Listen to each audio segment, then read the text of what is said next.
Hello everyone, welcome to this video. तो आज के इस वीडियो में आपको मैं एक्सप्लेन करने वाला हूँ जी कॉमर्स का सेमेस्टर 5 का बीए प्रोग्राम के लिए, जी कॉमर्स या फिर बी कॉम प्रोग्राम के लिए जिन्होंने जेनरिक इलेक्टिव में कॉमर्स लिया है सेमेस्टर 5 में एंड उनका पेपर नेम है ह्यूमन रिसोर्स मैनेजमेंट। उनके लिए ये वीडियो लेक्चर है। वन शॉर्ट में आपको पूरा एक्सप्लेन करने वाला हूँ जी कॉमर्स का एचआरएम पेपर जो है, एंड इसमें आपको नोट्स मिलने वाले हैं, स्टडी मटेरियल्स मिलने वाला है। तो वीडियो को एंड तक देखना, काफ़ी इंपॉर्टेंट होने वाला है एग्जामिनेशन पर्पज के लिए। तो सबसे पहले आप सिलेबस देख लो। सिलेबस मैंने यहाँ पे डाल रखा है। यहाँ पे 5 यूनिट्स है वी हैव, एंड यहाँ पे यूनिट 1 में इंट्रोडक्शन है। फिर जो भी है आपके सामने दिख रहा होगा सिलेबस, ठीक है। तो हम लोग स्टार्ट करते हैं यूनिट 1 से। एंड सबसे पहले हमें देखना है कि ह्यूमन रिसोर्स मैनेजमेंट का इंट्रोडक्शन देखना है कि ह्यूमन रिसोर्स मैनेजमेंट होता क्या है। तो basically human resource management HR सबने सुना होगा, जो हायरिंग मैनेजर होता है, तो उसी के रिलेटेड ये चीज़ें सारी आसपास में घूमती हैं।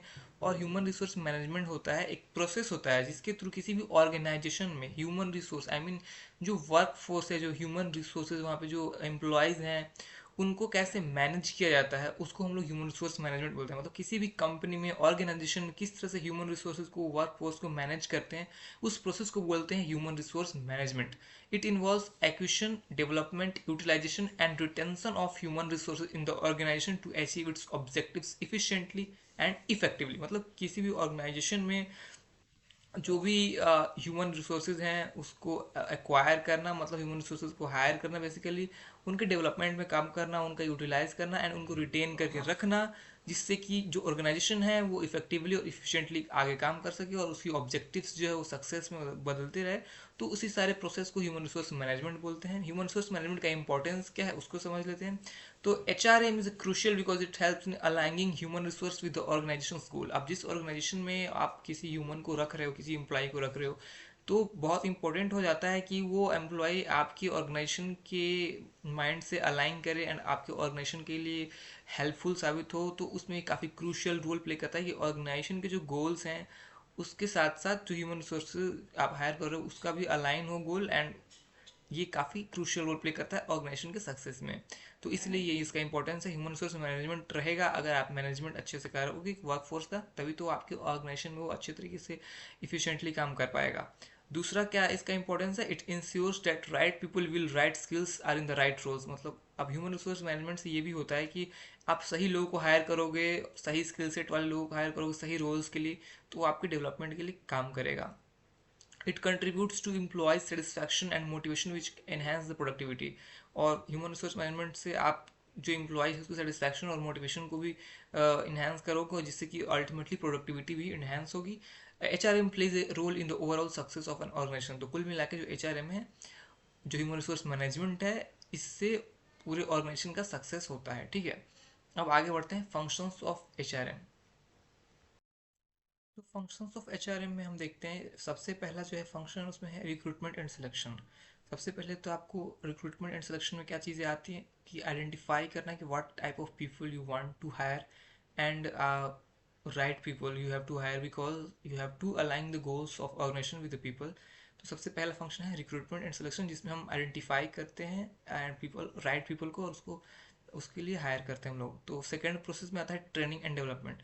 तो जैसे हमने आइडेंटिफाई कर लिया उन पीपल्स को, तो अब उसको हमें ट्रेन करना होता है, उनको इन्हेंस करना होता है, उनके स्किल सेट को, उनके नॉलेज को, जिससे कि हमारे ऑर्गेनाइजेशन में अच्छे से कंट्रीब्यूट कर पाए, चीज़ों को समझ पाए अच्छे से। तो सेकेंड प्रोसेस आता है ट्रेनिंग एंड डेवलपमेंट। थर्ड आता है परफॉर्मेंस अपेरेजल। इसमें क्या होता है, जो भी एम्प्लॉयज़ होते हैं उन्हें कुछ जो टास्क मिलते हैं, तो उनकी परफॉर्मेंस को इवेलुएट किया जाता है एंड उनके परफॉर्मेंस के बेस पे उन्हें अप्रेजल मिलता है, रिवार्ड्स मिलते हैं।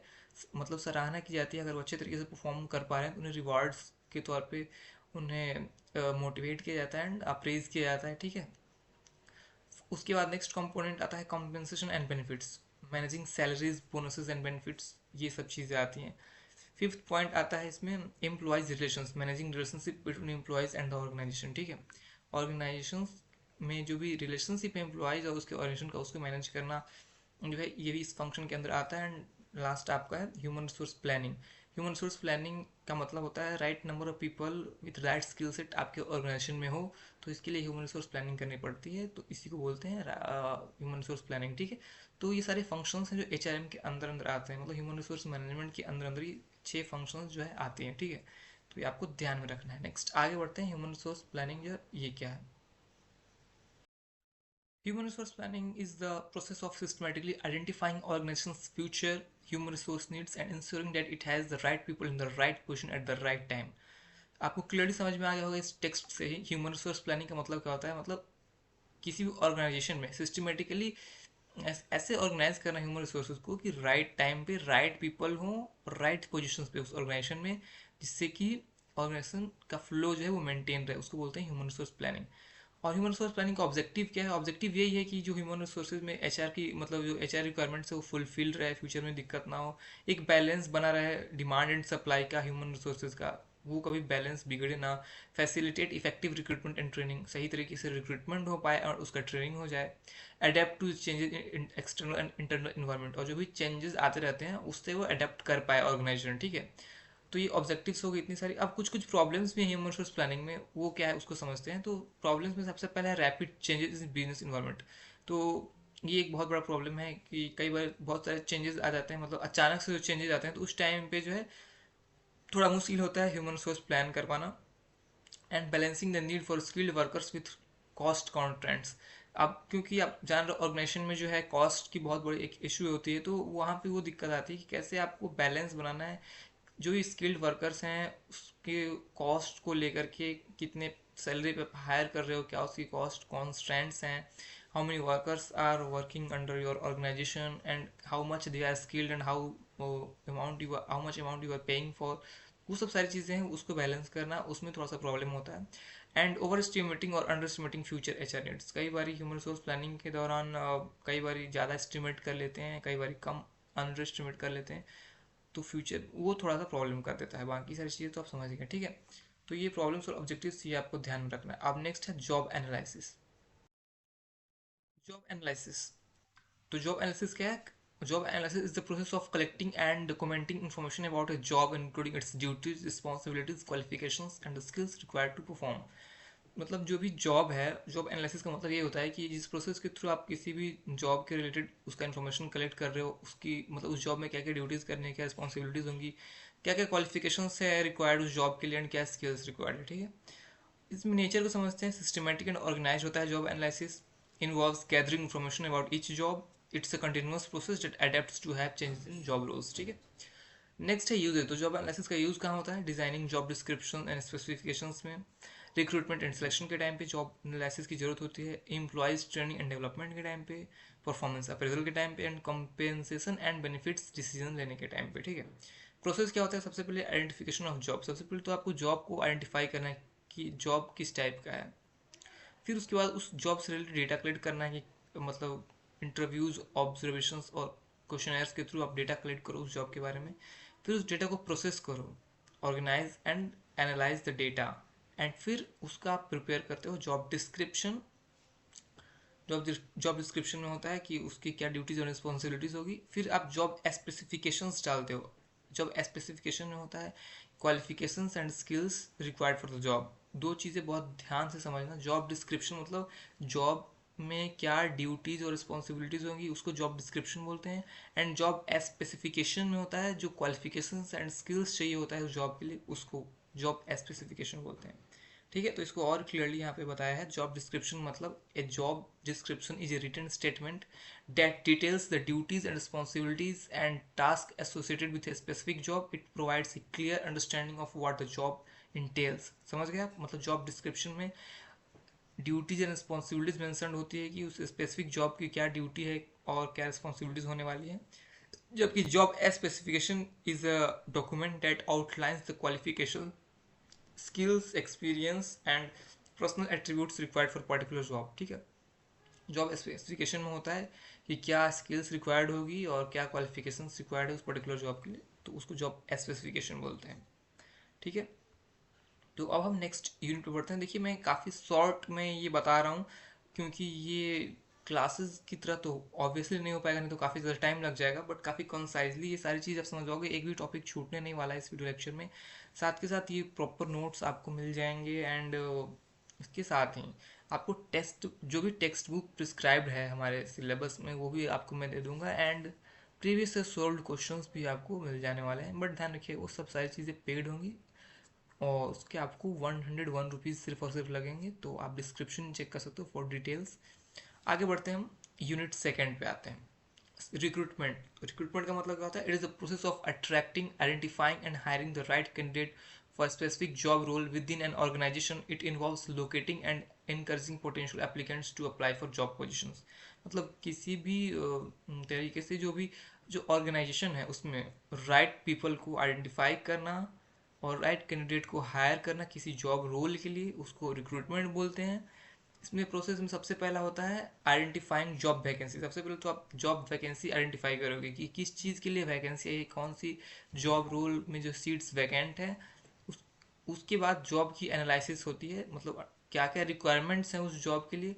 फिर उसके लिए कैंडिडेट को सोर्स किया जाता है, मतलब रेफरल थ्रू एडवर्टाइजमेंट लगाई जाती है या फिर कैंपस में जाकर के जो भी चीज़ें होती है जो कैंडिडेट अट्रैक्ट हो वहाँ तक, उस तक पहुँचे, उसके लिए कैंडिडेट सोर्सिंग होती है। उसके बाद स्क्रीनिंग होती है। तो सब कैंडिडेट्स जो अप्लाई करेंगे उसके बाद स्क्रीनिंग होगी, उनकी एप्लीकेशन को रिव्यू की जाएगी और शॉर्ट लिस्ट की जाएगी। फिर उन्हें कुछ टास्क मिलेगा, कुछ टेस्ट वगैरह होंगे, असेसमेंट होंगे, उससे उन्हें इवेल्युएट करेंगे हम, एंड फिर फाइनली उन्हें सिलेक्शन कर लिया जाता है। जो भी सूटेबल कैंडिडेट होता है उसको सिलेक्ट कर लिया जाता है। तो 6 स्टेप प्रोसेस है, समझ गए आप। उसके बाद आगे बढ़ते हैं, सोर्सेज ऑफ रिक्रूटमेंट। क्योंकि रिक्रूटमेंट के दो सोर्स होते हैं, एक इंटरनल और एक एक्सटर्नल होता है। इंटरनल सोर्सेज मतलब जो कि ऑर्गेनाइजेशन में जो लोग ऑलरेडी जॉब कर रहे हैं उनको या तो प्रमोट कर दो हायर लेवल पे, उनको टेस्ट करके इवेलुएट करके, ठीक है, या फिर इंटरनल जॉब पोस्टिंग्स होती हैं। एक्सटर्नल जॉब में होता है एडवर्टाइजमेंट के थ्रू आप जॉब को वैकेंसी निकालते हो, जॉब पोर्टल्स पे डालते हो, वेबसाइट्स पे डालते हो, रिक्रूटमेंट एजेंसीज से कांटेक्ट करते हो या फिर कैंपस प्लेसमेंट करने जाते हो, ठीक है। तो ये हो गया दो सोर्सेज, इंटरनल और एक्सटर्नल। अब आता है सिलेक्शन प्रोसेस। सिलेक्शन का मतलब क्या होता है? Selection is the process of choosing the most suitable candidate from the pool of applicants identified during the recruitment phase, ठीक है। तो सिलेक्शन समझ गया आप? इट इज़ द प्रोसेस जिसमें सबसे सुटेबल कैंडिडेट को चूज किया जाता है जो भी एप्लीकेशंस आई होती हैं उनमें से, और ये बहुत क्रुशियल फेज होता है। इसका प्रोसेस क्या है सबसे पहले ये समझते हैं। सबसे पहले तो स्क्रीनिंग किया था, जितने भी एप्लीकेशंस आए होते हैं उनको स्क्रीन करते हैं, रिव्यू करके फिर शॉर्ट लिस्ट होता है। शॉर्ट लिस्ट होने के बाद फिर टेस्टिंग होती है। अब उसमें हमें टेस्ट और असेसमेंट देते हैं जिससे कि हम कैंडिडेट के नॉलेज और स्किल सेट को टेस्ट कर पाएँ। फिर जैसे ही टेस्ट क्लियर होगा तो फिर इंटरव्यू, फेस टू फेस या फिर वर्चुअल इंटरव्यू होता है, और उस इंटरव्यू में जो अगर सिलेक्शन हो गया तो उसके बाद रेफरेंस चेक होता है। ये जो भी एप्लीकेंट है, कैंडिडेट है, उसकी कोई रेफरेंस तो नहीं है क्या, कोई बैकग्राउंड उसका है इस कंपनी से, या फिर कोई उसका कनेक्शन किसी नोन्स में ऐसा कुछ तो है या नहीं है, और क्वालिफिकेशंस वगैरह चेक होती हैं। और फिर जाके फाइनल सिलेक्शन जो है सुटेबल कैंडिडेट जो होता है उसको चूज कर लिया जाता है, ठीक है। तो ये था सिलेक्शन का ओवरऑल प्रोसेस। नेक्स्ट आता है प्लेसमेंट, इंडक्शन एंड सोशलाइजेशन। तो placement involves assigning and select the selected candidate to specific job role, whereas induction and socialization are the process that help new employees adapt to the organization's culture and environment। Placement का मतलब जो भी new candidate hired होते हैं उनको सही role पे place कर देना, उनके स्पेसिफिक रोल्स को बताना। इंडक्शन का मतलब और सोशलाइजेशन का मतलब होता है जो नए एम्प्लॉयज़ आए होते हैं उनको ऑर्गेनाइजेशन के कल्चर और इन्वायरमेंट से अडेप्ट करवाना, फेमिलियर करवाना। Placement is the assigning the employee to the role they were selected and providing them with the necessary resources to perform their job efficiently। अब कोई भी मतलब व्यक्ति जो है एम्प्लॉय, नया एम्प्लॉय है, तो उसको जो भी प्लेसमेंट का मतलब होता है उनको जो भी रोल मिला है उसके बारे में उन्हें बताना, एंड उन्हें नेसेसरी जो भी रिसोर्सेज हैं उन्हें प्रोवाइड करना जिससे कि वो अपने जॉब को इफिशिएंटली कर पाएँ। इंडक्शन होता है न्यू एम्प्लॉयज़ जब भी आते हैं तो उन्हें पॉलिसी, ऑर्गेनाइजेशन की पॉलिसी के बारे में बताना, प्रोसेस के बारे में बताना, कलीग्स एंड इन्वायरमेंट के बताना और उन्हें फैमिलियर कराना। सोशलाइजेशन का भी वही मतलब है। सोशलाइजेशन में भी आपको होता है न्यू एम्प्लॉयज़ को कंपनी के कल्चर, इन्वायरमेंट के बारे में बताना और एक अच्छा रिलेशनशिप बिल्ड करने में हेल्प करना।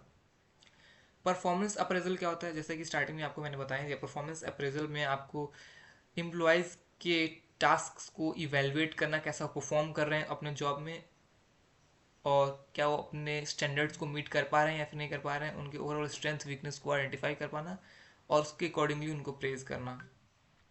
ऑब्जेक्टिव क्या है इसका? परफॉर्मेंस अप्रेजल ये ऑब्जेक्टिव है कि आप एम्प्लॉयज़ से जो भी फीडबैक को लेते चलोगे आप, और क्या उन्हें ट्रेनिंग की नीड है या फिर नहीं, डेवलपमेंट की नीड है या नहीं, ये भी पता चलेगा। उससे आप और प्रमोट कर पाओगे, रिवार्ड दे पाओगे, क्योंकि अगर वो अच्छा परफॉर्म कर रहे हैं उन्हें आप रिवार्ड दे पाओगे, और इम्प्लॉयज़ की परफॉर्मेंस को आप इम्प्रूव कर पाओगे। अगर कोई उसमें कमियां हैं तो उन्हें आप इम्प्रूव करवाने में हेल्प करोगे, मोटिवेट करोगे। इसमें भी 3 स्टेज 4 स्टेज प्रोसेस है। सबसे पहले तो आप सेटिंग परफॉर्मेंस स्टैंडर्ड, आपको सबसे पहले किसी भी एम्प्लॉय को आप टास्क देते हो तो एक परफॉर्मेंस स्टैंडर्ड सेट होता है कि हाँ, मतलब इस एक्सपेक्टेड जो है इतना तो स्टैंडर्ड मीट करना ही करना है। तो अगर वो स्टैंडर्ड मीट कर जाता है तो उसके लिए सेकेंड प्रोसेस है परफॉर्मेंस मेजरमेंट, कि आप इवेलुएट करते हो कि जो दिए गए सेट स्टैंडर्ड्स हैं उसको एम्प्लॉय ने मेंटेन किया या फिर नहीं किया, मीट किया या फिर नहीं किया। फिर उसके बाद अगर उसने किया तो बहुत बढ़िया, नहीं किया तो फीडबैक होता है, उसकी परफॉर्मेंस में जो भी फीडबैक होता है वो दिया जाता है। और उसी फीडबैक के आधार पे एक मीटिंग होती है जिसमें स्ट्रेंथ वीकनेसेस इंप्रूवमेंट क्या चीज़ें होनी है नहीं होनी उसका डिस्कशन होता है, फर्दर उसे आप अप्रेज करते हो। ठीक है, नेक्स्ट आता है थर्ड यूनिट एम्प्लॉय काउंसलिंग। ठीक है, तो एम्प्लॉय काउंसलिंग में देखते हैं। So employee counseling is a process where trained counselor or supervisor helps employees to discuss and address personal or work-related issues that may be affecting their performance or well-being। मतलब employees में क्या होता है, employees counselling ऐसा process होता है जिसमें जो ट्रेंड काउंसलर होता है या फिर सुपरवाइजर होता है जो कि एम्प्लॉयज़ से डिस्कशन करता है और उनके पर्सनल या फिर वर्क रिलेटेड इश्यूज में हेल्प करता है और उनकी परफॉर्मेंस और ओवरऑल वेलबींग को हेल्प करता है मेंटेन करने में। It offers a supportive and confidential environment for employees to talk about their concerns and challenges, and the primary goal is to provide guidance and support to help the employees overcome difficulties and improve their performance। समझ गए? Next है job changes transfer and promotion. तो transfer and promotion involve and transfer and promotion, मतलब transfer का मतलब होता है दो चीज़ें यहाँ पे, ट्रांसफर एंड प्रमोशन। ट्रांसफर का मतलब होता है कि moving an employee from one job और department to another within the same organization. मतलब किसी भी व्यक्ति का एक ही ऑर्गेनाइजेशन है उसी में उसका ट्रांसफर कर दिया जाता है, मतलब एक लोकेशन से दूसरे लोकेशन पे या फिर एक जॉब रोल से दूसरे जॉब रोल पे ट्रांसफर हो जाता है। Transfer can be initiated from various reason including employee development, matching skills with job requirement और एड्रेसिंग ऑर्गेनाइजेशनल नीड्स। ऑर्गेनाइजेशन की क्या नीड्स है उनके अकॉर्डिंगली एम्प्लॉयज़ को ट्रांसफर किया जाता है within the organisation for different job roles और फॉर डिफरेंट लोकेशंस। तो इसको बोलते हैं ट्रांसफर। प्रमोशन क्या होता है, promotion involve moving an employee to higher position in the organisation. अब उसी ऑर्गेनाइजेशन में किसी जो भी पोजीशन था एम्प्लॉय का उससे और हायर वाला पोजीशन अगर दे दिया जाए उन्हें तो उसको प्रमोशन बोलते हैं। This often comes with increase responsibility, higher level of authority and high salary. Promotion can serve as a recognition of employees skills and performance. Clear है, बहुत आसान है। नेक्स्ट है जॉब इवेल्युएशन। जॉब इवैल्यूएशन क्या है, is systematic process use to determine the relative worth of different jobs within an organisation. It helps in establishing a fair and consistent pay structure by comparing jobs based on factors such as responsibilities, skills and working condition. मतलब simple सी बात है, ये एक process है जिसके through आप determine करते हो कि क्या वर्थ है डिफरेंट जॉब्स का, कि किसी भी विद इन एन ऑर्गेनाइजेशन उस जॉब की क्या वर्थ है और क्या पे स्ट्रक्चर होना चाहिए, क्या रिस्पॉन्सिबिलिटी, स्किल्स और वर्किंग कंडीशन होना चाहिए उस जॉब की। ठीक है, various method such as point factor ranking classifications are used to assess the relative value of a job. Job evaluation help in setting equitable compensation for different position। मतलब jobs को evaluate करके and उसको different positions, मतलब जो भी factors हैं उनको देख करके उसको इवेलुएट करना एंड उसके रिगार्डिंग सेट करना उसका जो भी फेयर पे स्ट्रक्चर वगैरह एंड ऑल। ठीक है, तो वो हेल्प करता है, जॉब इवोल्यूशन से हो पाता है वो। अब है compensation management, concept of compensation. देखिए, compensation management refers to process of designing and managing an organization compensation structure which include salary, wages and different benefits to attract, motivate and retain employees. मतलब employees है तो उनको कैसे आप, ये जो compensation management है ये प्रोसेस होता है जिसके थ्रू जो सैलरी वगैरह डिज़ाइन किया जाता है, जो भी बेनिफिट्स देना है, कैसे अट्रैक्ट करना है एम्प्लॉयज़ को और उनको मोटिवेट करना है और इनफैक्ट उनको रिटेन करना है। ऐसा नहीं कि वो छोड़ के चले जाए अगर उन्हें सेटिस्फैक्शन ना मिले तो या फिर सैलरी अच्छी ना मिले तो इन सब चीज़ों को मैनेज करने के लिए कॉम्पेंसेशन मैनेजमेंट का प्रोसेस फॉलो करते हैं हम। तो सबसे पहला है बेस कॉम्पेंसेशन। इसमें कॉम्पेंसेशन मैनेजमेंट को अच्छे से समझ रहे हैं। इसमें सबसे पहला है बेस कॉम्पेंसेशन, जिसमें फिक्स्ड पोर्शन होता है एम्प्लॉयज़ का, जिसमें बेसिक सैलरी जो है वो मिलता है कि हाँ ये फिक्स्ड सैलरी इतना तो मिलेगा। उसके अलावा दूसरा होता है सप्लीमेंट्री कॉम्पेंसेशन। इसमें क्या होता है, फ्रिंज बेनिफिट्स होता है। These are non monetary benefits such as health insurance, retirement plan, paid leave, ये चीज़ें इंक्लूड होती हैं। और दूसरा होता है परफॉर्मेंस लिंक्ड कॉम्पेंसेशन। आप परफॉर्मेंस लिंक्ड कॉम्पेंसेशन में भी तीन चीज़ें होती हैं, इंडिविजुअल, ग्रुप और ऑर्गेनाइजेशन वाइड। इंडिविजुअल कंपेंसेशन में क्या होता है, compensation tied to an individuals employer performance often through bonuses और कमीशन। अगर आप अच्छा परफॉर्मेंस कर रहे हो एज एन इंडिविजुअल तो आपको बोनस मिलेगा, कमीशन मिलेगा। ग्रुप में क्या होता है, compensation tied for performance of a group और टीम ऑफ एम्प्लॉयज। अगर जैसे कोई टीम जो है वर्क कर रही है किसी प्रोजेक्ट पे तो उस टीम के परफॉर्मेंस के ऊपर भी उसको बोनस मिलेगा, वो अच्छा परफॉर्म कर रही है। या फिर organisation wide compensation programmes that reward the overall performance of organisation including profit sharing और स्टॉक पोजीशन। तो स्टॉक्स वगैरह भी कई बार मिलते हैं एम्प्लॉयज़ को, तो इस टाइप से भी उन्हें मतलब कॉम्पेंसेशन मिलता है, समझ रहे हो। तो ये सारा कॉम्पेंसेशन का खेल था, समझ गए होंगे, बहुत आसान है, कोई दिक्कत नहीं। सबसे पहला बेस होता है उसमें, उसके अलावा जो होता है सप्लीमेंट्री होता है, जिसमें कि फ्रिंज बेनिफिट्स में आपको इंश्योरेंस वगैरह होती हैं, और परफॉर्मेंस वाले में परफॉर्मेंस के अकॉर्डिंग होता है, चाहे वो इंडिविजुअल हो या फिर ग्रुप परफॉर्मेंस हो या फिर ऑर्गेनाइजेशन वाइड हो, ठीक है। नेक्स्ट यूनिट है आपका एम्प्लॉयज़ मेंटेनेंस, जिसमें health safety welfare and extra जो सोशल सिक्योरिटी है वो सब सारी चीज़ें। तो ये आप समझ ही रहे हो, हेल्थ क्या, employee health involves insuring physical and mental wellbeing employees, work place में काफ़ी अच्छा इन्वायरमेंट हो, हेल्दी रहे, कोई फिजिकल ऐसा कोई दिक्कत ना हो। This includes safe and healthy work environment, access to health care wellness programmes वगैरह हो, हेल्थ केयर हो, मतलब जो भी हेल्थ किट्स हो अवेलेबल हो, समझ ही रहे हो आप, सारी चीज़ें हो। Employee safety focuses on preventing accidents and injury in the work place, ऐसा कोई चीज़ ना हो जिससे कि एम्प्लॉयज़ का एक्सीडेंट हो सके, ठीक है। वर्क प्लेस बहुत सेफ होना चाहिए, मशीन्स एंड ऑल जो भी चीज़ें हैं या फिर जो भी इक्विपमेंट्स है बहुत सेफ तरीके से होने चाहिए इंस्टॉल, ठीक है। तो ये सारे सेफ्टी मेजर्स होने चाहिए। दूसरा एम्प्लॉय वेलफेयर, मतलब employee welfare encompasses a range of non-monetary benefits and services provided by the employer to enhance the quality of work life employees. This can include recreational facilities, child services and employee assistance programs, मतलब कभी कभार होना चाहिए कि employees के लिए कुछ ऐसा एंटरटेनमेंट की चीज़ें हो, रिक्रिएशनल फैसिलिटीज़ हो, चाइल्ड केयर सर्विसेज हो जिसमें एम्प्लॉयज़ अपने चिल्ड्रन को ला सके, और एम्प्लॉयज़ के लिए असिस्टेंस प्रोग्राम्स भी होने चाहिए, ठीक है। Social security refers to measures taken to protect employees from economic risk like unemployment, disability, and retirement. It often include contribution to government schemes like pension and insurance. तो social security भी होनी चाहिए, जो भी एम्प्लॉयज़ उनके लिए pension की schemes होनी चाहिए, और उसमें कंट्रीब्यूशन होना चाहिए कंपनीज का, ऑर्गेनाइजेशन का। तो ये सारी चीज़ें जो है ओवरऑल एम्प्लॉयज़ के वेलबींग के लिए और सेटिस्फैक्शन के लिए होंगी, जिससे कि उनका प्रोडक्टिविटी भी इंप्रूव होगा एंड जो भी चीज़ें अच्छा एक इन्वायरमेंट होगा, ठीक है। नेक्स्ट है ग्रीवेंस रिड्रेसल, इसमें क्या होता है, grievance handling involves addressing and resolving employees complaints और grievance related to their work condition. अगर मान लो ऑर्गेनाइजेशन में किसी भी एम्प्लॉय को कोई दिक्कत है, कोई परेशानी हो, तो वो कंप्लेन किससे करेगा, तो वैसा भी सिस्टम होता है ग्रीवेंस रिड्रेसल, जिसमें कि आप कंप्लेन कर सकते हो अपने वर्क कंडीशन के रिगार्डिंग एंड एक्सेट्रा चीज़ें, ठीक है, और आपकी आवाज़ को वहाँ पे सुना जाएगा।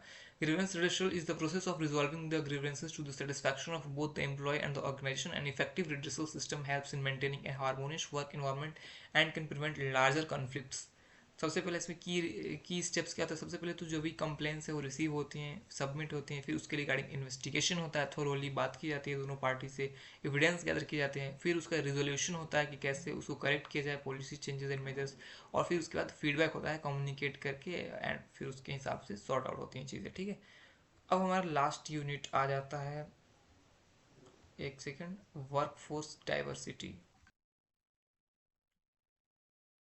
वर्क फोर्स डाइवर्सिटी में क्या होता है, चैलेंजेस। सबसे पहले तो चैलेंज एंड बेनिफिट्स देखते हैं। तो work force diversity refers to differences among employees in terms of age, gender, ethnicity, religion, sexual orientation and other factors, ठीक है। Managing a diverse workforce can be challenging due to a potential crucial classes, communication barrier and the need for inclusive policy and practices। मतलब अब employees में organisations जो, मतलब organisation में जो भी एम्प्लॉयज़ हैं वो तो डिफरेंट डिफरेंट बैकग्राउंड से हो सकते हैं, डिफरेंट कल्चर से हो सकते हैं, डिफरेंट रिलीजन से हो सकते हैं, डिफरेंट एज और जेंडर से हो सकते हैं। तो एक बहुत बड़ा चैलेंज होता है कि वर्क फोर्स में डाइवर्सिटी जो है मेंटेन हो एंड कोई दिक्कत ना हो, ठीक है। तो ये एक barrier, communication barrier and etcetera etcetera काफ़ी चीज़ें जो होती हैं वो एक चैलेंज होता है। तो डाइवर्सिटी में वो सब चैलेंजेस है, अगर डिफरेंट डिफरेंट डाइवर्स बैकग्राउंड से पीपल आएंगे तो वो चैलेंज भी होगा, बट उसके बेनिफिट्स ये है कि a diverse work force can bring a variety of perspectives, creativity and increase adaptability to change. समझ रहे हो आप, यहाँ पे इस बारे में बात की जा रही है कि एक ऑर्गेनाइजेशन में डाइवर्स पीपल को लाने से क्या चैलेंज हो सकता है एंड उसके क्या बेनिफिट्स हो सकते हैं, ठीक है। तो चैलेंज तो यही है कि अलग अलग बैकग्राउंड से होंगे, अलग अलग रिलीजन होगा तो कम्युनिकेशन बैरियर हो सकता है, या फिर क्लासेस हो सकते हैं, potential cultural classes. But benefit ये है कि डिफरेंट पीपल्स बैकग्राउंड से रहेंगे, मतलब डिफरेंट बैकग्राउंड से डिफरेंट पीपल रहेंगे तो डिफरेंट पर्सपेक्टिव होगी, क्रिएटिविटी हो सकता है, और एक इंक्रीज्ड एडेप्टेबिलिटी टू चेंज वाला जो है वो सीन हो सकता है, ठीक है। नेक्स्ट आपका यहाँ पे एम्प्लॉयज एम्पावरमेंट, ठीक है। यहाँ पे एम्प्लॉयज़ एम्पावरमेंट में आपको चैलेंजेस और बेनिफिट्स देखते हैं, इसमें क्या मिलता है। एम्प्लॉयज़ चैलेंजेस में आपको ये है कि empowering employees involves giving them more autonomy and decision making power. The challenge lies in finding the right balance between the control and freedom, as well as ensuring employees are adequately trained and capable of handling increased responsibilities. अब क्योंकि किसी employees को अगर आप empower कर रहे हो तो उसके अंदर मोर ऑटोनोमस आएगा, वो चीज़ें जो है खुद से करना प्रेफर करेगा और डिसीजन मेकिंग पावर उसके अंदर ज़्यादा आएगी। तो यहाँ पे चैलेंज ये है कि क्या वो राइट बैलेंस बना पा रहा है कंट्रोल या फ्रीडम का, या फिर उसका वो मिसयूज़ करने न लग जाए। तो ये चैलेंज है। बेनिफिट यह है कि employee empowerment can lead to higher job satisfaction, improve performance and increased innovation. अगर हम इसका बेनिफिट देखें तो ये है ना कि वो बहुत सेटिस्फैक्शन उसे मिलेगा जॉब से, एंड परफॉर्मेंस भी काफ़ी इंप्रूव्ड होगा और वो इनोवेटिव भी ज़्यादा हो सकता है। ठीक है। नेक्स्ट है डाउन साइजिंग। डाउन साइजिंग के चैलेंजेस क्या हैं? Downsizing involves reducing the workforce to cut cost and adapt to changes, can lead to low morale, job insecurity and increased workloads for remaining employees, also poses challenges in terms of managing and transition and maintaining organisation culture. अब downsizing मतलब अगर आप cut कर रहे हो workforce को, तो यहाँ पे दिक्कत ये है कि मतलब यहाँ पे जो मोरल कम हो जाएगा, जॉब इनसिक्योरिटी वाली सिचुएशन आ जाएगी लोगों के बीच में। तो ये सब सारे चेंजेस हैं। बेनिफिट्स ये है कि डाउन साइजिंग से कॉस्ट बचता है कंपनी का, अगर जितने कम लोग हैं और उनसे आप ज़्यादा काम करवा रहे हो इफेक्टिवली, तो वो एक तरह से कंपनी के लिए बेनिफिट है। बट चैलेंज ये है ना कि आप जॉब इनसिक्योरिटी है, अगर डाउन ये कर रहे हो तो आप डाउन साइजिंग कर रहे हो तो। ठीक है। नेक्स्ट है आपका वर्क लाइफ बैलेंस।